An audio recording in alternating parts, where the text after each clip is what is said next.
अस्सलाम वालेकुम नाज़रीन, आपकी मेज़बान तैयबा आवान आपकी खिदमत में हाजिर है और आप देख रहे हैं नया दौर टीवी। नाज़रीन, कुछ वक्त पहले अमीर बलाज का कत्ल होता है। अमीर बलाज के कत्ल के बाद, जिसका अमीर बलाज का ताल्लुक है टीपू ट्रक्का वाला फैमिली से, ये लोग नस्ल दर नस्ल जो है कत्ल होते हैं और उसके बाद एहसन शाह इसमें मुलविस होता है। फिर एहसन शाह जो है वो भी अल्लाह को प्यारा हो जाता है। इनमें बताए जाते हैं जो मुलजमान थे तीफ़ी भट्ट और गोगी भट्ट थे, इनका नाम लिया जाता था। अब काफ़ी केसेस ये आपके सामने रह चुका है कि कब किसके साथ क्या हुआ।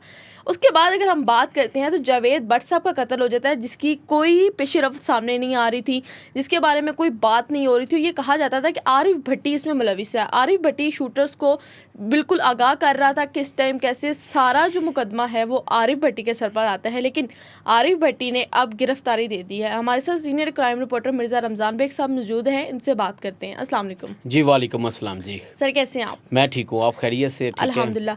अमीर बलाज कत्ल केस बहुत ज़्यादा सोशल मीडिया पर वायरल रहा, लोगों की बहुत हमदर्दी भी रही उस केस के साथ। फिर तीफ़ी भट्ट साहब आप देख लें, फिर जावेद भट्ट साहब देख लें, फिर एहसन शाह देख लें। आरिफ भट्टी का क्या किरदार था इन सब में? जी बहुत शुक्रिया। ये बड़ा एक केस जो हर टीवी हर सोशल मीडिया की ज़ीनत बना हुआ था और अंडरवर्ल्ड तीफ़ी भट्ट का बहनोई कत्ल हो जाना एक सनसनीखेज़ जो मामला था, इसमें वो सामने आता कि जो सनसनीखेज़ इंकशाफात फिर हुए, जिसमें जब जावेद भट्ट जो उनका बहनोई था अपने घर से निकला बीवी के साथ बच्चों को लेने के लिए, तो होता ये है कि केनाल रोड पर जब वो पहुंचता है तो वो तकरीबन 4 मोटरसाइकिल पर सवार जो है ना, 2 मोटरसाइकिलों पर 4 लोग जो मुसल्लह सवार थे, उन्होंने अंधाधुंध फायरिंग करके अंडरवर्ल्ड के जो बहनोई हैं जावेद भट्ट, उनको मर्डर कर देती हैं।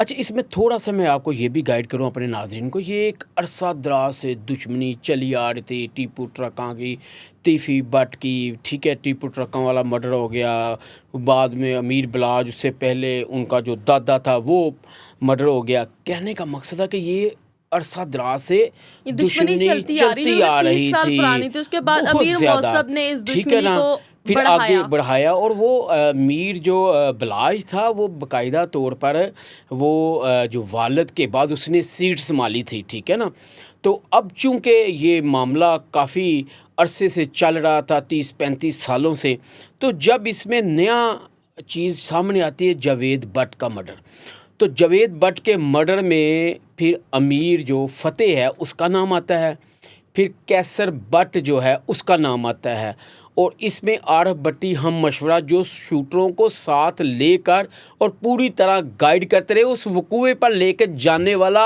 आरिफ भट्टी था जब इसकी इन्वेस्टिगेशन की गई सारी। तो अच्छा, इसमें ये हुआ कि ये केस चलता जाता है, पर्चा दर्ज हो जाता है जावेद भट्ट मकतूल के बेटे हमज़ा जावेद की मदय्यत में कि इसमें मेरे वालिद और मेरी वालिदा गाड़ी पे तकरीबन 1:30 से 2 बजे का टाइम था, केनाल रोड शारा ये जो FIR है ये इचरा थाने की, ये इचरा थाना की है और 2/9/2024 की ये FIR दर्ज होती है।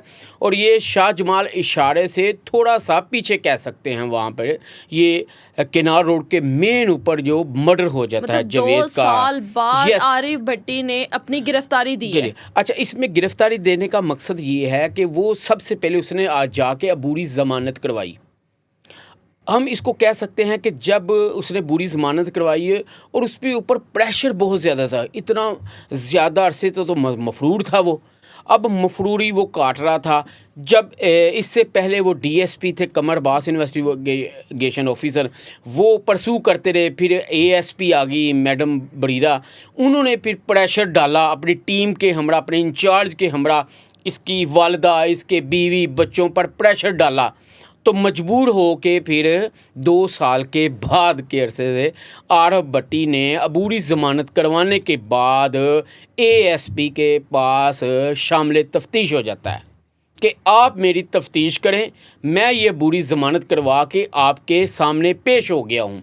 अब जब ये पेश हो गया, अब JIT बनेगी, उसमें इसको गुनाहगार लिखते हैं या बेगुनाह लिखते हैं। कुछ लोग तो कहते थे कि JIT जो है आरिफ भट्टी की पहले ही बन चुकी थी। वो पहले जो बनी थी वो अमीर फ़तेह और कैसर भट्ट में, जिसमें उन्होंने कहा कि ये कैसर भट्ट इसमें मुलव्वस नहीं है, बाकायदा तौर पर बयान भी दिया गया कि ये इस केस में क्लियर है।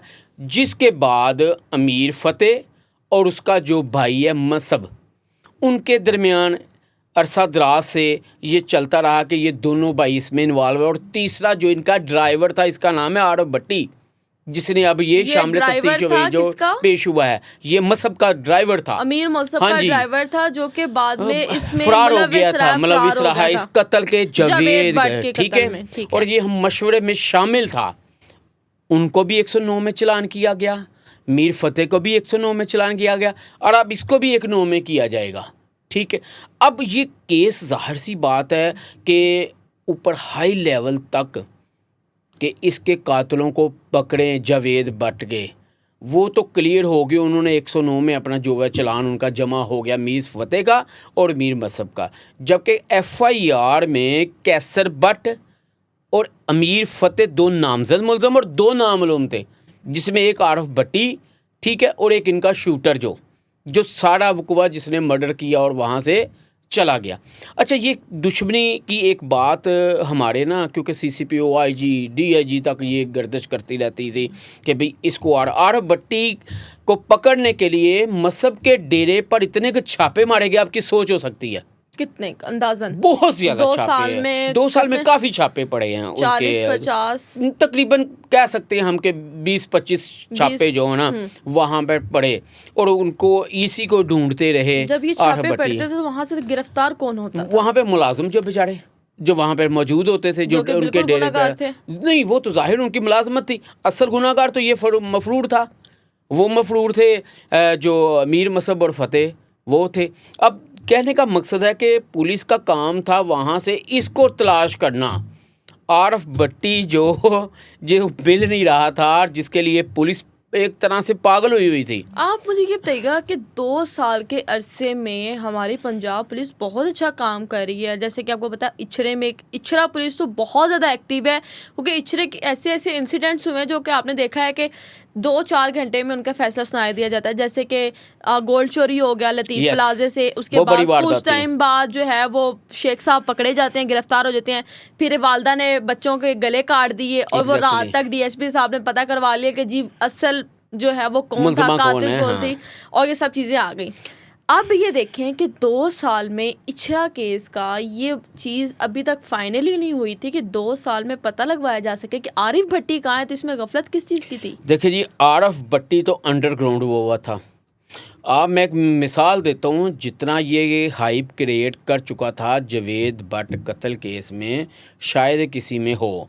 जब एक बंदा मफरूर हो जाए और लाहौर से बाहर चला जाए और अपना मोबाइल भी यूज़ ना करे, तो जब मोबाइल यूज़ नहीं करेगा तो उसकी लोकेशन कैसे आएगी? ठीक हो गया, ये सबसे बड़ी बात। दूसरी बात, उसको मैं पता था कि अगर मैं पकड़ा जाता, जो आजकल CCD आपके सामने है कि जितने भी इश्तिहारी है वो मुबैना पुलिस मुकाबले में पार हो जाते हैं। तो क्या लगता है कि आरिफ भट्टी भी पार हो जाएगा? देखें जी, ये तो ऊपर जो JIT है वो फैसला करेगी या आला अफसरान करेंगे कि अब अगर तो ये उस केस में 110% भी मुलव्वस हुआ तो इसके बहुत ज़्यादा चांसेस हैं कि इसको भी मुबैना पुलिस मुकाबले में, ठीक है। अगर ये बेगुनाह होता है, अदालत से बेगुनाह होता है, जैसे अदालत से पक्की ज़मानत करवा लेता है कन्फर्म, तो फिर तो इसकी ज़िंदगी बच सकती है। लेकिन क्या कहती है, आप बताइए कि तफ्तीश क्या कहती है और आज के बाद की तफ्तीश क्या कहती है? असल पॉइंट ये देखें, जब ये सबसे पहले ये देखा जाएगा कि जब जावेद भट्ट का मर्डर हुआ उस वक़्त CDR में कौन कौन इन्वॉल्व होगा? 2 साल पहले की CDR निकल आती है। दूसरी बात, उस लोकेशन का, ये लोकेशन पे है था नहीं है था, गाइड कर रहा था नहीं कर रहा था, शूटरों से राब्ता था, मसब से था, कैसर भट्ट से किस्सा, वो सारा पुलिस ने पहले ही वर्कआउट कर लिया भाई, ये मैं आपको बता दूं। अब तफ्तीश जो नए रुख जा रही है। नए रुख क्यों जा रही है कि जब इसने जो ज़मानत करवा के शामिल तफ्तीश हुआ ASP इचरा के पास पेश हो गया कि मैं आपको बताता हूँ कि मैं बेगुनाह हूँ, मेरे पे ये एलिगेशन मर्डर का लगा हुआ है, मुझे कहा गया कि आपने सहूलतकार जो शूटर थे उनको साथ लेके चले, रैकी की। अब पुलिस ने पूरी मुकम्मल, यानी कि ठीक है, वो बेगुनाही अपनी पेश करेगा। अब एक उसकी कल पेशी होगी ज़मानत करवाने के बाद, जिसको कह सकते हैं हम शामिल तफ्तीश हुआ है। अब अगली बार जो शामिल तफ्तीश होगा अबूरी ज़मानत से पहले, फिर अपने सबूत देगा अपनी बेगुनाही के कि जी मैं इसमें बेगुनाह हूँ, ये मेरी रिकॉर्ड है, जब मर्डर हुआ मैं फ़लाँ जगह पे था, मैं है ही नहीं था, फिर मोबाइल देखा जाएगा वो राब्ता है था नहीं है था। अब ये चीज़ें जब तक इन्वेस्टिगेशन का हिस्सा नहीं बनती तो कैसे पता चलेगा कि ये मुल्ज़म है असल, हम मशवरे में चला है या 109 जो हम मशवरा कहते हैं उसमें इसको नामज़द किया गया है। ज़ाहिर है ये है था तो इसको नामज़द किया गया ना, ये भी जब देखे ना। अब इसने अपनी बेगुनाही जो है वो साबित करनी है, लेकिन मेरी जो इन्वेस्टिगेशन है वो ये कह रही है कि ये हम मशवरे में शामिल था। अब पुलिस ने इसका JIT ने फ़ैसला करना है, इसको चलान करना है, अब वो करेंगे। लेकिन एक मैं आपको बात बता दूं, ये बहुत बड़ा मर्डर था। आपको पता तीफी भट्ट का एक दबदबा था पूरे लाहौर नहीं पूरे पंजाब में, और उसके बहनोई का कत्ल करना अंडरवर्ल्ड का ये बड़ी हिम्मत की बात थी, और उससे दुश्मनी लेने वाला तो कोई पैदा भी नहीं हुआ था। आज भी देखें आपको उसका मर्डर हो गया हुआ है, वो मुबैना पुलिस मुकाबले में तीफी भट्ट अंडरवर्ल्ड मारा जा चुका है, लेकिन आज भी उसकी बातें हो रही हैं कि तीफी भट्ट का दौर था, अंडरवर्ल्ड का दौर था। गली के मोहल्ले के बच्चों को पता था कि तीफी भट्ट का जो रिश्तेदार है वो गोगी भट्ट है, इधर भी उसका टैका था, वहाँ भी अपना डिफेंस में भी उसका टाका था। फिर अरसा दराज से अंजुमन ताजरान का ताहयात सदर, ये छोटी बात नहीं होती। तीफी भट्ट पूरा MM आलम रोड उसका, फिर सारा हर ताजर उससे खौफज़दा था। लेकिन फिर मैं कहूँगा स्टेट से लड़ाई नहीं लड़ी जाती। आज भी अगर स्टेट की रिट कायम है तो कोई ऐसा गुंडा, कोई ऐसा अंडरवर्ल्ड पैदा नहीं हो सकता। पुलिस से बड़ा गुंडा कोई नहीं है। ये दुश्मनी बहुत पुरानी चल रही है, जिसमें कभी इस पार्टी के जो हैं मारे जाते हैं कुछ लोग, तो कभी जो है टीपू ट्रक्का वाली फैमिली के कुछ लोग मारे जाते हैं। इन सब चीज़ों को अगर हम देखें, इनको सब चीज़ों को मद्देनज़र रखें, तो क्या लगता है कि अब भी कुछ सुलह के चांसेस हो सकते हैं ये आरिफ भट्टी की तफ्तीश के बाद? देखिए जी, जब से तो आई है ना CCD, ये बात जहन में रखेगा, अब दुश्मनी बिल्कुल ही ख़त्म हो गई है। जो अंडरवर्ल्ड थे बिल्कुल ख़त्म हो गए, रिकॉर्ड याफ्ता थे वो रिपोश हो गए, कोई कराची भाग गया, कोई पेशावर भाग गया, कोई इस्लामाबाद भाग गया। जब से CCD बनी है, जो आप दुश्मनी की बात कर रहे हो ना, अब तो मेरे ख्याल से CCD को बने 1 साल से ज़ायद का अरसा गुजर गया है। उसके बाद हमने नहीं देखा कि फ़लाँ बंदे की अब फ़लाने से दुश्मनी है। सब लोग अंडरग्राउंड हो गए हैं, असले पे पाबंदी लगा दी गई मुसलसल, ना आपने दिखाना है, ना आपने लहराना है, ना बाहर लेकर निकलना है। फिर दूसरी बात, जो रिकॉर्ड याफ्ता था वो चुन चुन के CCD उठा रही थी।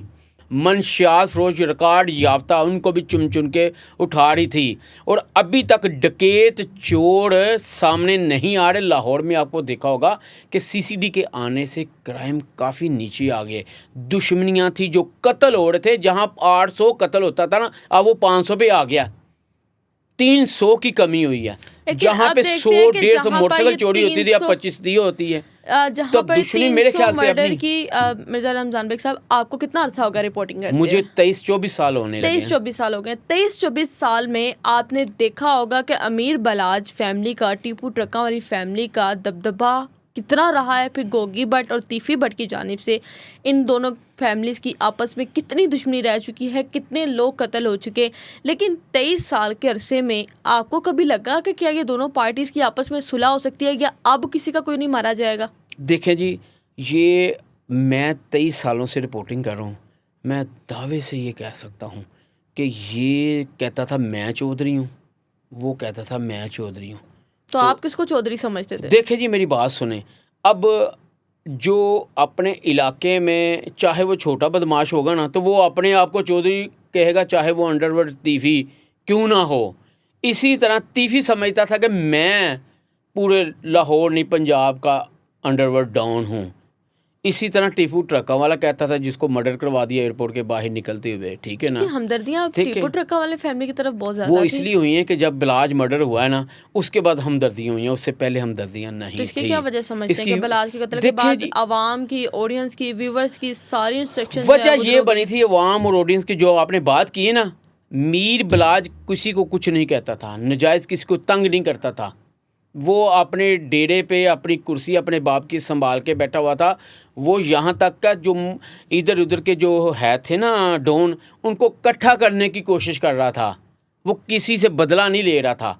वो कह रहा था कि मैं ना इन तमाम की सुलह करवा दूं। वो किसी को तंग नहीं कर रहा था, इस वजह से उसकी हमदर्दियां थी। अब कहीं एसपी जाके साहिबा बदमाशी क्या नहीं करता कहती था। हैं? अब हमारी जब उनसे बात हुई तो उनका ये कहना था कि हम ये हामले तफ्तीश हो गए हैं, हम सारा इनका रिकॉर्ड चेक करेंगे, सारी मोबाइल चेक करेंगे, सारी लोकेशन चेक करेंगे, पूरी तफ्तीश करेंगे, उसके बाद ही हम कोई फ़ैसला करेंगे। फिर वो फैसले के बाद अगर ये गुनाहगार उन रिकॉर्ड में आता है तो इनको गुनाहगार 109 में चालान करेंगे और इनके ख़िलाफ़ जो महकमाना जो पुलिस है वो इसके ख़िलाफ़ जो चालान बनाएगी वो हम अदालत में भिजवाएंगे। अब इसको जेल होती है, उम्र कैद होती है, वो तो ज़ाहिर आने वाला वक्त ही बताएगा। लेकिन जो मेन पॉइंट है कि इसमें आरफ भट्टी पेश हुआ है, तो पेश होने के बाद जो इन्वेस्टिगेशन होगी उसमें तमाम हालातों वाक़यात देखे जाएंगे कि इसका अमीर बलाज फैमिली से उनका ड्राइवर था और कितना अरसा उनके साथ रहा है, फिर जिन शूटरों के साथ इसका राबता था, कब से था, उस दिन कब हुआ, कितने बजे हुआ, कितने बजे उनको ये चीज़ उस वकूआ पर लेके गया। जब उनकी गाड़ी आ रही थी तो फिर 2 मोटरसाइकिलों पर 4 मुसल्लह अफराद जिसमें नामजद कैसर बट मीर फ़तेह को किए गए और 2 नामालूम। अब ये सारी डिटेल, सारी जो इन्वेस्टिगेशन अब एएसपी के पास आ गई है। अब इन्वेस्टिगेशन में ये सारी चीज़ें क्लियर होती हैं और आरफ भट्टी जो हम मशवरे का 109 का मुलज़म है, इसको मेरे ख्याल से चालान होगा। जी बहुत शुक्रिया। हमारे साथ मिर्ज़ा रमज़ान बेग साहब मौजूद थे। नाज़रीन, आप लोग अमीर बलाज कत्ल केस के बाद आप देखते होंगे कि हर रोज़ ही केस जो है वो उलझता जा रहा है। कुछ टाइम के लिए केस बंद हो जाता है, लोग समझते हैं शायद इन दोनों ग्रुपों की आपस में सुलह हो चुकी है, लेकिन कुछ वक्त बाद एक ऐसी खबर सुनने को मिलती है जो कि तहलका मचा देती है, पाँव के नीचे से ज़मीन निकल जाती है कि आखिरकार ऐसा कैसे हो सकता है। अब देख सकते हैं कि 2024 फरवरी से 9 फरवरी 2024 को जावेद भट्ट साहब का कत्ल होता है और अब आप देखें कि 19 जून 2026 को ये मामला सामने आते हैं कि आरिफ भट्टी साहब ने जो है वो अपनी गिरफ्तारी दे दी है, उन्होंने बेल करवाई है और शामिल तफ्तीश हो गए हैं। व्यूअर्स, मिर्ज़ा रमज़ान बेग साहब की किस बात से आप इत्तफाक करते हैं? इन्होंने जो कहा क्या वो सदाकत है या सच्चाई है या नहीं? आप लोगों ने हमें लाजमी कमेंट सेक्शन में बताना है। और आप लोग क्या चाहते हैं कि जो इतने सालों से दुश्मनी चलती आ रही है इसको ख़त्म हो जाना चाहिए या नहीं? अपने मेज़बान तैयबा अवान को दें इजाज़त। अल्लाह हाफ़िज़।